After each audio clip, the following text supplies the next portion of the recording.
어두운 숲속 나무들 사이로 스며드는 햇살은 그곳의 음산한 분위기를 조금이나마 덮어주고 있었다. 그러나 그 숲의 깊은 곳에는 결코 빛이 닿지 않는 장소가 있었다. 그곳은 오랜 세월 동안 전해 내려오는 전설의 무대였다. 사람들은 그곳을 부적의 숲이라 부르며 두려움에 떨었다. 부적의 쉬인 사람들은 이곳에서 저주받은 삶을 살아가고 있었다. 이야기는 한 작은 마을에서 시작되었다. 마을 사람들은 대대로 전해 내려오는 부적의 전설을 알고 있었다. 그 부적은 한때 마을을 지켰던 수호신의 힘을 담고 있었지만 이제는 저주로 변해버렸다.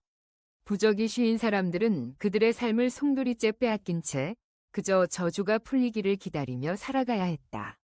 그 마을에는 한 젊은 여인이 있었다. 그녀의 이름은 소희였다. 소희는 마을의 가장 아름다운 소녀였지만 그녀의 아름다움은 곧 저주의 대상이 되었다. 마을에 전해 내려오는 이야기에 따르면 아름다움을 가진 자는 반드시 부적에 씌워져야 한다고 했다. 소희는 그 이야기를 믿지 않으려 했지만 결국 그녀도 그 저주에서 벗어날 수 없었다. 어느 날 소희는 숲속에서 우연히 한 노인을 만났다. 노인은 소희에게 다가와 말했다. 너의 아름다움은 저주를 불러올 것이다. 조심하거라. 소희는 그 말을 가볍게 넘겼지만 노인의 눈빛에서 느껴지는 강한 경고는 잊을 수 없었다. 며칠 후 마을에 이상한 일이 일어났다. 소희의 주변 사람들이 하나둘씩 사라지기 시작했다. 그들은 모두 부적에 쉬인 채로 숲속으로 사라졌다. 소희는 두려움에 떨며 숲으로 들어갔다. 그녀는 그곳에서 부적에 쉬인 사람들을 만났다. 그들은 모두 고통스러운 표정을 하고 있었고 그들의 눈에서는 절망이 느껴졌다. 소희는 그들에게서 저주가 무엇인지 어떻게 풀 수 있는지 물었다.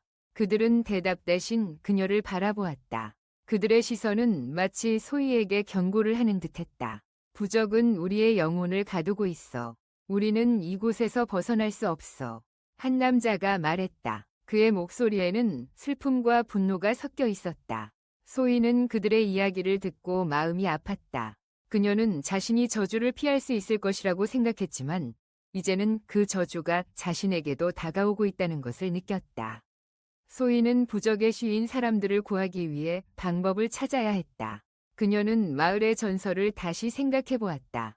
부적의 저주는 그저 아름다움에 대한 질투와 두려움에서 비롯된 것일까? 아니면 더 깊은 이유가 있는 것일까?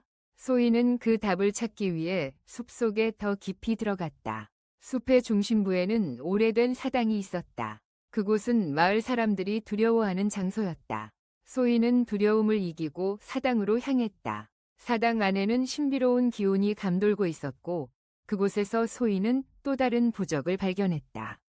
그 부적은 전통적인 것과는 달리 아름다운 문양으로 장식되어 있었다. 소희는 그것이 저주를 풀 수 있는 열쇠가 될 것이라고 믿었다. 부적을 손에 쥐고 소희는 다시 부적에 쉬인 사람들을 찾아갔다. 그녀는 그들에게 새로운 부적을 보여주며 말했다. 이 부적이 우리의 저주를 풀어줄 거야. 함께 해보자. 그러나 그들은 소희의 말을 믿지 않았다. 부적은 우리를 가두기 위해 만들어진 것이야. 우리는 더 이상 희망이 없어. 그들의 절망적인 반응에 소희는 마음이 무너졌다. 하지만 소희는 포기하지 않았다. 그녀는 부적의 힘을 믿고 스스로 저주를 풀어보겠다고 결심했다. 소희는 숲속에서 다시 기도를 시작했다. 그녀의 기도는 그저 아름다움을 위한 것이 아니라 저주를 풀기 위한 간절한 소망으로 가득 차 있었다. 그녀는 자신의 아름다움이 저주가 아닌 누군가를 구할 수 있는 힘이 되기를 바랐다. 그 순간 갑자기 바람이 불어왔다. 소희의 머리카락이 휘날리며 그녀의 주변에 빛이 감돌았다. 소희는 그 빛이 자신을 감싸고 있다는 것을 느꼈다. 그리고 그 순간 그녀는 부적의 힘이 자신에게 전해지고 있음을 깨달았다. 그녀는 부적을 손에 쥐고 그 힘을 믿으며 소리쳤다. 부적이여, 저주를 풀어라. 부적의 힘이 소희의 목소리에 반응했다. 숲속에 있는 모든 부적에 쉬인 사람들의 몸에서 빛이 발산되기 시작했다. 그들은 고통에서 벗어나기 위해 몸부림쳤고 그 순간 소희는 자신이 저주를 풀 수 있다는 희망을 느꼈다. 부적의 힘이 강해지자 숲속의 어둠이 조금씩 걷히기 시작했다. 그러나 그 순간 소희는 자신이 저주를 받을 수 있다는 것을 깨달았다. 그녀는 아름다움이 저주를 불러온다는 것을 알고 있었기에 자신이 그 자리에 서 있는 것이 저주를 더욱 강화할 수 있다는 두려움이 밀려왔다. 하지만 그녀는 포기하지 않았다. 그녀는 자신의 희생이 필요하다는 것을 알고 있었다. 소희는 자신의 아름다움을 부적의 힘으로 바꾸기로 결심했다. 그녀는 부적을 손에 쥐고 자신의 아름다움을 희생하기 위해 기도했다. 부적이여, 나의 아름다움을 저주에서 구해줘. 그녀의 기도가 끝나자 소희의 몸에서 빛이 사라지기 시작했다. 그녀는 더 이상 아름다움이 아닌 저주를 풀기 위한 희생의 아이콘이 되었다. 그 순간 부적에 씌인 사람들은 하나둘씩 저주에서 벗어나기 시작했다. 그들은 소희의 희생으로 인해 자유를 찾았다.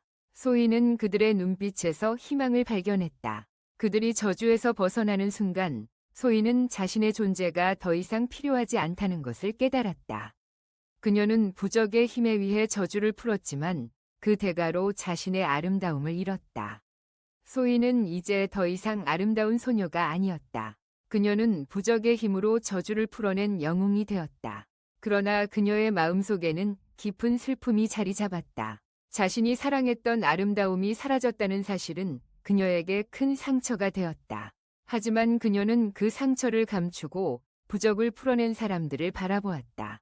부적에 씌인 사람들은 이제 자유로워졌다. 그들은 소희에게 감사의 눈빛을 보내며 그녀의 희생을 기억하기로 다짐했다.